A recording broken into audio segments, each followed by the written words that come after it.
1절부터 4절까지 말씀입니다.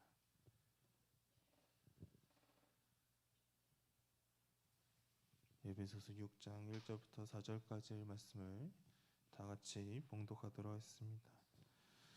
자녀들아, 주 안에서 너희 부모에게 순종하라. 이것이 옳으니라. 내 아버지와 어머니를 공경하라. 이것은 약속이 있는 첫 계명이니 이로써 내가 잘되고 땅에서 장수하리라. 또 아비들아, 너희 자녀를 노엽게 하지 말고 오직 주의 교훈과 훈계로 양육하라. 아멘. 에베소서 5장의 마지막 부분에서는 아내와 남편과의 관계에 대해 말하고, 이제 에베소 6장 앞부분에 있어서는, 오늘 우리가 읽은 이 본문에 있어서는 자녀와 부모와의 관계에 대해서 말하고 있습니다. 먼저 본문의 1절의 말씀 우리가 다시 읽도록 하겠습니다. 1절의 말씀입니다. 자녀들아, 주 안에서 너희 부모에게 순종하라. 이것이 옳으니라. 아멘. 먼저 하나님께서는 자녀를 향해 말하고 계십니다. 그리고 그것은 자녀가 부모에게 순종하는 것입니다. 여기서 순종한다는 말을 문자 그대로, 원래 의미를 그대로 본다면 아래에서 듣는다는 말을 하고 있습니다. 이것은 집중해서 듣고 들은 것에 대해 긍정적으로 반응하는 것을 말하고 있습니다. 그래서 자녀들은 자신의 부모의 말에 권위 아래에 두어야 함을 또한 보여주고 있습니다. 그리고 이러한 모든 것이 다 주 안에서 이루어지게 됩니다.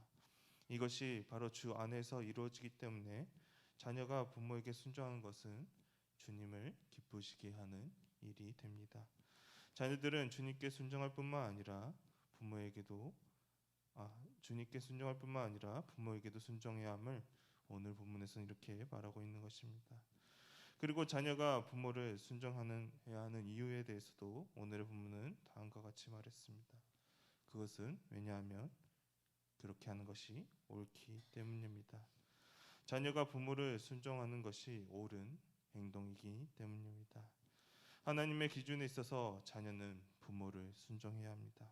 공경해야 합니다. 그리고 또한 다음과 같은 것을 성경은 말하고 있습니다. 본문의 2절의 말씀을 보도록 하겠습니다. 2절의 말씀입니다. 내 아버지와 어머니를 공경하라. 이것은 약속이 있는 첫 계명이니. 아멘. 자녀들은 아버지와 어머니 모두를 공경해야 합니다. 아버지가 더 좋다고 해서 아버지만 공경하거나 어머니가 더 좋다고 해서 어머니만 공경하라고 말하고 있지 않습니다.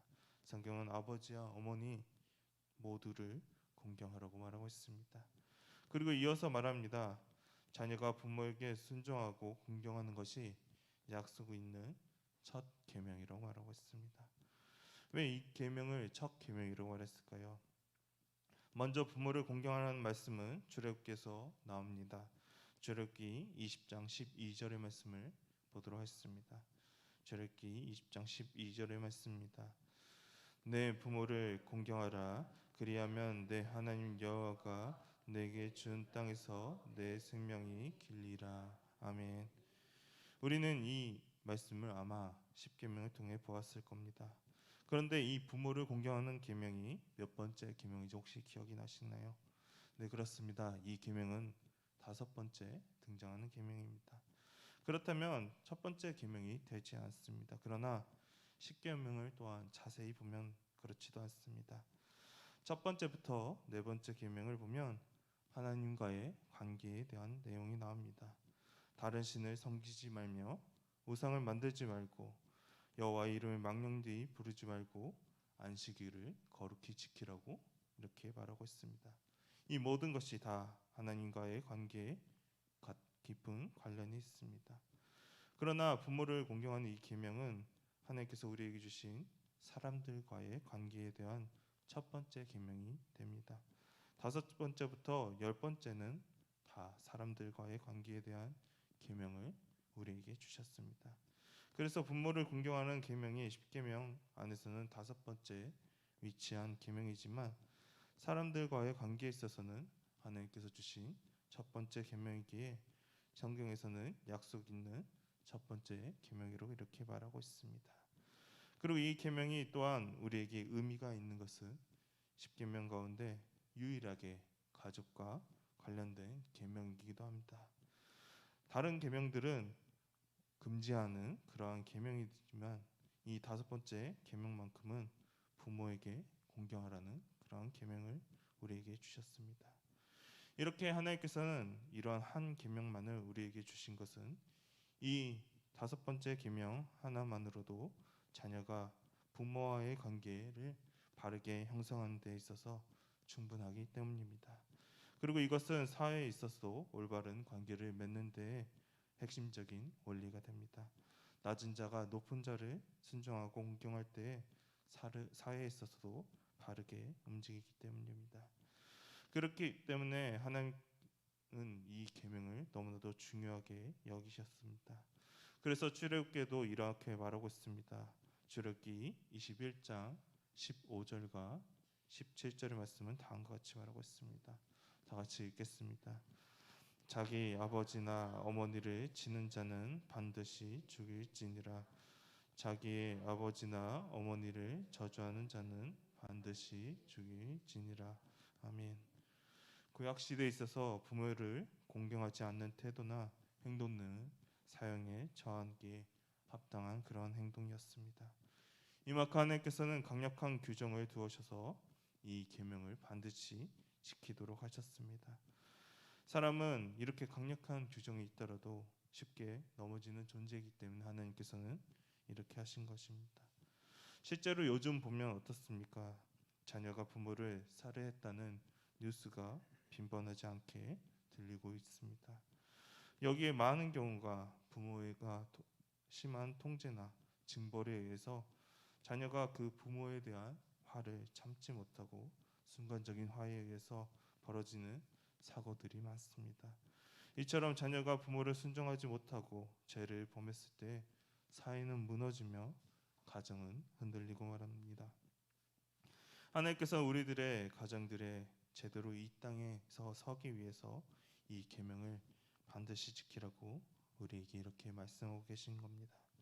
그리고 자녀가 부모를 공경하기 위해서는 부모가 해야 할 것이 있습니다. 그것은 부모가 자녀로 하여금 부모에게 순종하도록 공경하도록 훈련해야 합니다. 특히나 잠언의 말씀 가운데는 이러한 지침이 되는 많은 내용을 담고 있습니다. 그리고 잠언에서 말하고 있는 교훈과 주제는 다음의 말씀입니다. 잠언 1장 8절의 말씀을 보도록 하겠습니다. 잠언 1장 8절 말씀입니다.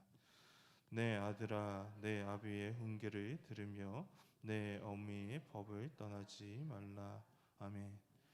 부모라고 해서 항상 정답을 말하는 것은 아닙니다. 그러나 부모는 하나님께서 주신 권위입니다. 그러니 부모는 자녀에게 하나님의 말씀을 또한 잘 가르칠 책임이 있습니다. 하나님의 말씀에 따라 자녀가 부모를 순종하고 공경하는 길로 이끌어야 합니다. 물론 여기에는 하나님에 대한 순종도 당연히 포함되어 있습니다. 다음 세대들을 하나님의 자녀로 키워하는 책임이 있습니다. 하나님의 말씀에 따라 하나님의 말씀을 다음 세대로 또 그 다음 세대로 하나님의 말씀을 전해야 할 책임이 우리에게 있습니다. 그리고 자녀들은 이러한 부모님들의 가르침을 잘 받아들여야 합니다. 잠언 7장 1절부터 3절의 말씀을 보도록 하겠습니다. 잠언 7장 1절부터 3절의 말씀입니다. 내 아들아 내 말을 지키며 내 계명을 간직하라. 내 계명을 지켜 살며 내 법을 내 눈동자처럼 지키라. 이것을 내 손가락에 매여 이것을 내 마음판에 새기라. 아멘. 그렇게 될 때 우리의 자녀들은 하나님의 말씀을 지키며 하나님의 계명에 따라 살아 움직일 것입니다. 그리고 하나님 말씀에 따라 부모를 순종하며 공경하게 될 겁니다. 그렇게 될 때 하나님께서는 다음과 같이 된다고 말씀하고 계십니다. 3절 말씀을 보도록 하겠습니다. 본문의 3절 말씀입니다.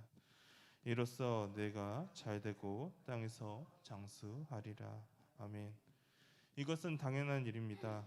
이 세상에서 자녀가 부모를 공경하는 일만큼 기쁜 일이 어디 있겠습니까? 이 계명을 잘 지키게 되면 마음이 편하게 되고 아무런 걱정이 없기 때문입니다. 그리고 서로가 서로를 사랑하는 그 가정은 항상 화목하며 하나님의 사랑이 또한 넘치기 때문에 그 가정은 잘 될 수밖에 없습니다. 그리고 하나님께서는 그러한 가정 위에 복을 이렇게 내려 주십니다. 그런데 오늘의 말씀은 여기서 끝을 맺고 있는 것이 아닙니다. 본문의 4절의 말씀을 우리가 보도록 했습니다. 4절의 말씀입니다. 또 아비들아 너희 자녀를 노엽게 하지 말고 오직 주의 교훈과 훈계로 양육하라. 아멘. 이번에는 부모들을 향해 말하고 있습니다. 자녀를 노엽게 하지 말라고 말하고 있습니다. 이것은 어떻게 보면 당시 에베소나 이교들 사이에서는 아버지가 자신들의 노예뿐만 아니라 자신의 가족 전체를 죽이거나 살릴 수 있는 그러한 힘이 로마법에 따라 있었다고 합니다.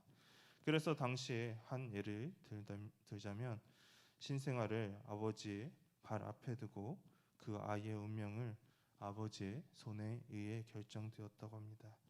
그래서 아버지가 아이를 들어 올리면 가정에 남는 것이 되고 들지 않는다면 버려져서 노예나 창녀로 길러졌다고 합니다. 이러한 부모들의 모습은 하나님께서 결코 바라시지 않으셨기 때문에 하나님께서는 우리에게 이러한 말씀을 주셨습니다. 그리고 이것은 또한 오늘날에도 마찬가지입니다.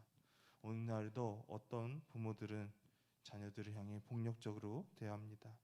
또 어떤 부모들은 자녀에게 아무런 관심이 없습니다.